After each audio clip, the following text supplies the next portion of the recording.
Hi everybody, this is Rob Shooter and this is the Royal Wedding Podcast. I am travelling this week, but I had to bring you all the gossip, so I took some time out to do this fantastic podcast with some great guests and lots of headlines. Let's bang out a few of the biggest headlines of the week and go behind them and explain what they all mean.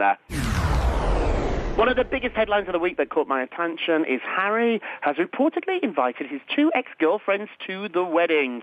That's right, two of his ex-girlfriends are coming. This sounds really, really bizarre, but let me explain it a little bit to you.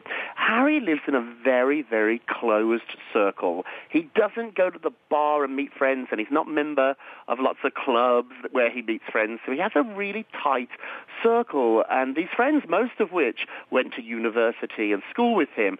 So it's only sort of natural, yes, it sounds weird, that he dated a few people within that circle, and now they've remained friends and they are going to be invited to the wedding. They're a small bunch, but they all know each other, so to not invite these two ladies would be really, really weird for all the other friends too. Meghans actually really cool with this, so don't worry about hurting her feelings. My sources are telling me that she's absolutely fine with having the exes there.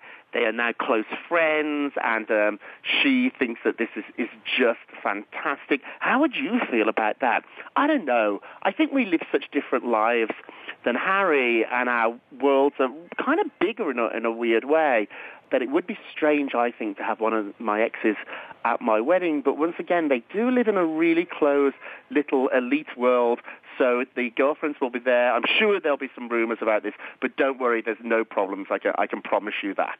A little bit of scary news. Harry and Meghan were sent a mysterious white powder, and the palace thought it was an anthrax scare. In the end, it was a hoax. But this really, really upset the royal family and the London police. And now I'm told by my sources in the UK that security around this couple and the rest of the family is really extreme. They've always had really great security, but now it's on a different level. And the day of the wedding, I think security is going to be even tighter. It makes me sad that we live in a world where people do this. It's not funny. The hoax is not anything to laugh about. These are really serious times, and I'm happy this was detected. I'm happy that it was not serious. I'm also really disappointed that this happened. And let's remember, Harry and Meghan do not open their own mail. They have people to do this.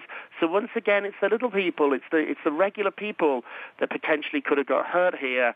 This one breaks my heart, but I do know because of this, security now is even tighter. Another break in the headline is Jenna Bush Hager. That's President Bush's daughter. She tried to fix up her sister with Harry. That's right. She wanted her sister to get together with Harry. Her name's Barbara. We don't see her as much. Jenna's on the Today Show, so we see her with Kathy Lee or Hoda sometimes, so she's much more visible. But her sister Barbara is a little bit more shy, and the family thought it would be wonderful having Harry as an in-law. Who wouldn't? That'd be great, having your kid sister marry a prince, and especially a prince like Harry. Unfortunately, though, or maybe fortunately, this did not work out. They never actually met. It was not a match, and now we know that he's got the lovely Meghan, so I'm afraid this prince has been taken. And lastly today, a headline that I love is we're going to see all four of the royals together. Prince William, Kate, Harry, and Meghan are going to make a public appearance together. It is at a Royal Foundation Forum. All four are expected to go. I'm told by my sources, by my insiders, that the four of them are becoming really quite close, that Meghan has fitted in beautifully. She's just fits in with this family. And Kate, who can be a little bit of a cold fish, Kate sort of runs the royal family. Kate has really warmed up to Meghan and enjoys having her around. I can really see a friendship forming here. At the moment, the two of them are friendly, but they're not best friends. They're not going to see Sex and the City together or hanging out in London, but they are becoming quite close. Once again, it's hard to imagine this, but that royal world is quite lonely. It's very, very insulated. It's hard to get in and out of the palace physically, metaphorically, in every sense of the word. And so I think Kate is happy that there's another young lady in the palace, in the family, that she can relate to and talk with.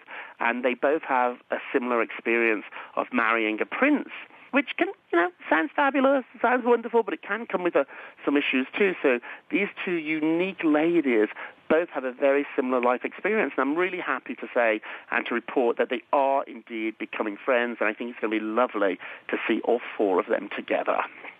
So recently I sat down with my friend Dawn Del Russo. She's a fashion guru. You will have seen her on Access Hollywood, all over the press. She knows so much about style, and she happens to be one of the most stylish people herself. She's going to tell us everything we need to know about the royals, about Meghan. Let's talk about the dress. Let's talk about her fashion. And let's talk about Meghan. Is she now the most powerful young lady in the world of fashion? Is there any other celebrity that designers would rather dress? I can't imagine. Also, it was Fashion Week in London. All the major designers were there, and Queen Elizabeth turned up for her very, very first fashion show. Let's get into why she was there and what that was like for a designer having her at the fashion show, and all those style questions we have to get the answer to. So here it is. Listen to my chat with lovely Dawn. You probably know my next guest as the lifestyle expert to the stars. You've seen her on Access Hollywood Live, on E! Extra, New York Live, Today, all the great shows. We have fashionista Dawn Del Russo joining us to talk about Meghan's style evolution. Dawn, hello. Hello. Thanks for joining us. So happy to be You look here. very fashionable yourself. Thank you. Can I ask? Sure. What are you wearing? I'm a mix right now. High and low. Is it important to Yes, mix high and low? I do. Let me guess. The shoes are high. Yes. I'm looking at some really great black shoes with a little red sole, which Yes. means they are You're right. very fancy. They look great. And jeans and a really beautiful Top blouse. Really? Yep, Zara.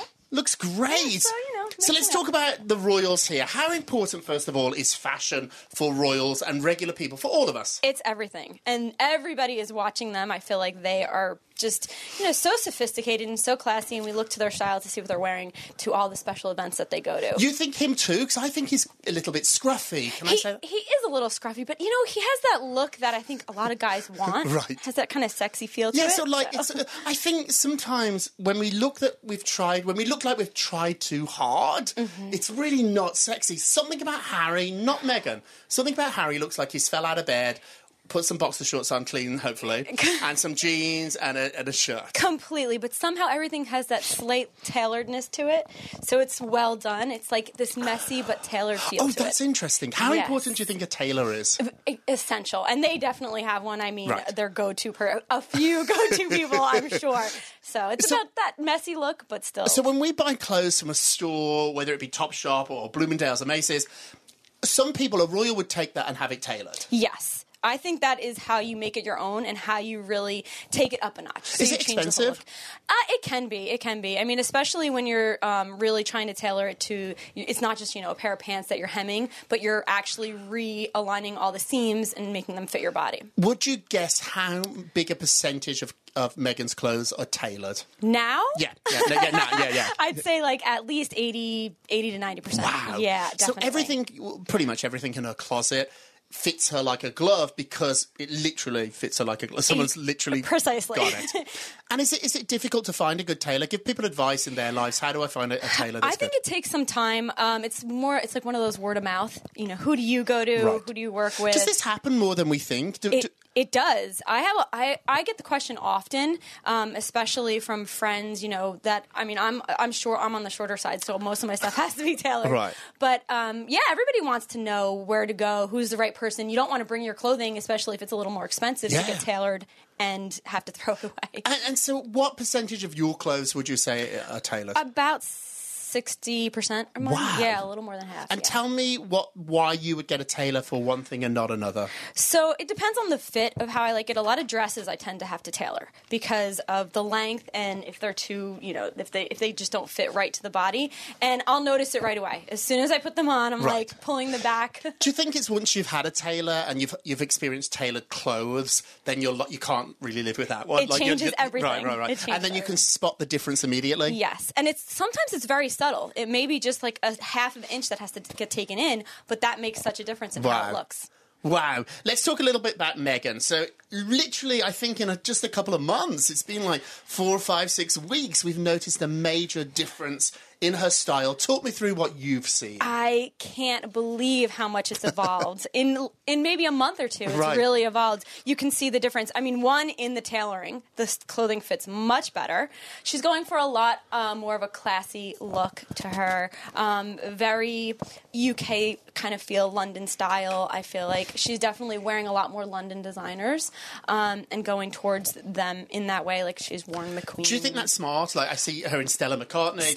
McQueen, Alexander McQueen. Why do you think that's smart? Because she's going to be the Queen of England. Right. I think she's just catering towards that and showing that her appreciation for it. Right. A friend of mine who's a performer, kind of famous, said the cheapest line and the easiest way to get a crowd to like you is to scream, "Hello London, hello New York, hello Detroit." Exactly. Hello. And basically she's screaming that with her dress. She is. 100%. She's yelling it out. I mean, from the shoes that she's worn to the top, everything. Yeah. She's and a lot more frequently now. So do you think that this is her, or do you think someone's told her to do this? I think she's getting a bit of advice, for sure. Yeah. I think she knows she needs to wow the crowd. That's so interesting. She's smart enough to know she needs advice. That's really clever, though, because a lot of times we get advice and we don't listen to it. Right. You got to be, not only have you got to get good advice, which she's getting, she's got to be smart enough to listen to it, and she's doing it. It's hard for someone from Hollywood to take that. You have this feel that you're a star, people know you. Right. Do I really need that advice? Right. Now, she's had probably a stylist for a while as a star, like you say. What do you think the difference is between being a celebrity, having a stylist, and being a member of the royal family? So I think a stylist in Hollywood is going to go more towards what you like to wear. What do I like to wear? What do I feel good in? Right. And I think she has to go more towards what's appropriate and what looks right to the public and what do I wear to different events and different parties that's going to be fitting. Let's talk a little bit about what is appropriate. I find this fascinating. So, for instance, we've seen a lot less mini dresses, a lot less really short skirts. Yes, and no shorts. Oh, tell me about that. There are pictures of her in shorts, like hot pants, basically. Yeah, they've gone. They're gone. I don't think we'll ever see her in those again. It's the appropriate level. It's what looks right. You're showing knees. Right. Is there a royal colour, or is there a colour that she should avoid? I think you have to stick with these really rich tones, and not to be cliche, but royal colors. Right, like purple, like a deep purple, a deep blue. Deep blues, those rich emerald green colors. What's a cheap colour? Like, if you see a girl in a yellow dress, you're like, cheap? You read my mind. It's yellow. It's yellow cheap. I said yellow is kind of... So unless you're J-Lo, you can't pull off yet. Yeah, that's a tough colour. Yeah. What is an easy colour? Is purple an easy colour? I think a deep, rich purple is definitely easy to wear. Obviously, navy blue colours always looks gorgeous. Black? Now, the royals have to stay away from black. Yes. Black is definitely something... And it's funny, she's been wearing a bit of black. I've seen her in a longer coat in black, a lot of slacks that are black. And she pulls it off really well, but has to be careful of that because it's not a color that's advised to wear as well, I think royals think of black as mourning. Yes. So it's something that they should only really wear at a funeral. It is. And so I've noticed she's wearing a navy, a really dark blue instead of a black, and that's probably a good idea. It's much better. What do you think about the chances of us seeing her in a bandage dress? I don't think we're ever going to see that ever again. If she does, it'll be for a Halloween party. Should everybody just get rid of the bandage dress? Like, is it done? I think it's done. I think that dress. What happened? Gone. That was like a season when every club, every store had a bandage. Everyone needed to wear it. It was like the dress to have, and the Hervé Leger hat. If you had one of those, it was amazing. But a lot of knockoffs happened from it. So I have to ask you, as our fashion expert, our guru here, recently Queen Elizabeth, for the very first time, attended a fashion show in London. I had friends there who said she turned up and they had a little purple velvet I know. cushion for her to sit on, which I adored. And so what do you think about our queen going to? I was so surprised when I saw these pictures pop up. She was sitting next to Anna Wintour. I thought at first it was photoshopped. I didn't believe it. I did not believe it. I actually had to go and Google it to see if this was really true because it was coming up on Instagram. Good for her for going out and, talk us through a fashion show. People that haven't been to one before, why do they do them? What is it about? How do you get invited? Clearly the Queen could get in, but tell me about fashion shows. Being that they just happened, and right now Milan is still, it's almost at the end of Milan, honestly,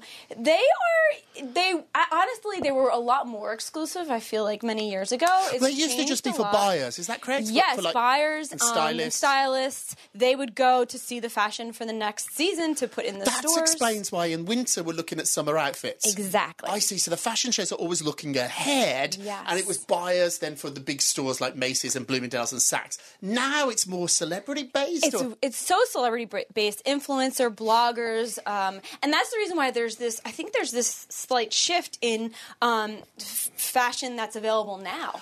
Because so many people could see it. I see. So it's instant. So if I'm a blogger, if I'm Kim Kardashian or Meghan at a fashion show and I tweet a picture, they want to sell that now. Mm-hmm. And that's why these designers are kind of making that shift. And it's a little bit of a struggle because it's not meant to be for now. How important are celebrities for fashion? Now they're everything. Really?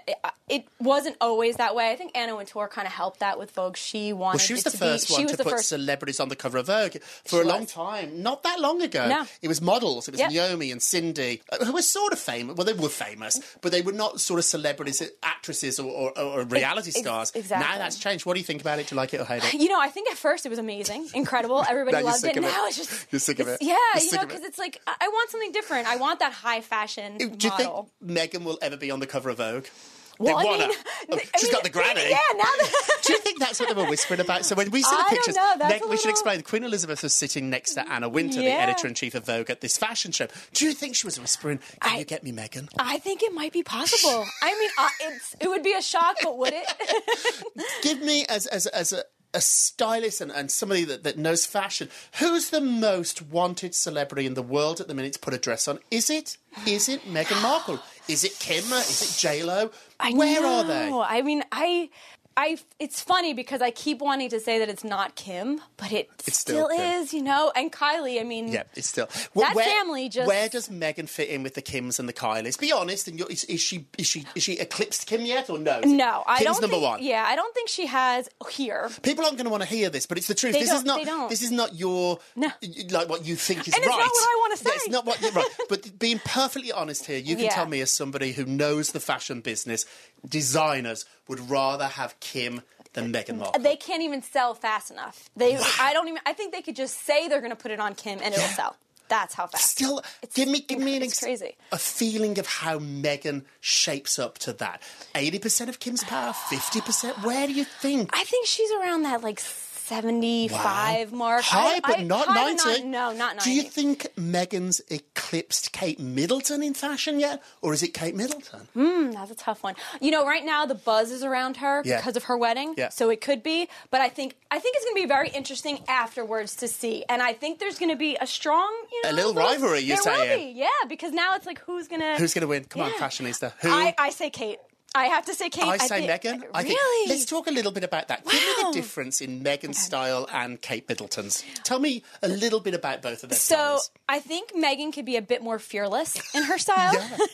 and that may be why she could win because she does have that. She's fearless. She can take risks. Yes, and she has that ability a little bit more coming, into it as a Hollywood star. Right. And Kate has this, has to hold up this sophisticated, the first princess, right. That well, it's feeling. Conservative. Like when I look at Kate, risks is a word I think is very useful, but I also think it's a conservativeness and it's a sort of like a dignity. It is. And a reservedness. Mm-hmm. Like part of me wishes Kate could throw away the rule book and go mental. Secretly, she may want to.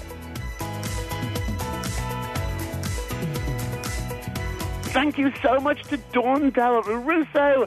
you can check out her website, dawndelrusso.com, and also check us out, royalweddingpodcast.com, on Apple Podcasts, iHeart, or wherever you listen to your podcast. And join us next week when we have another great episode of the Royal Wedding Podcast with Rob Shooter, which is produced by Collisions. Our producer is Christina Torres, and our sound engineer is Scott Pearson.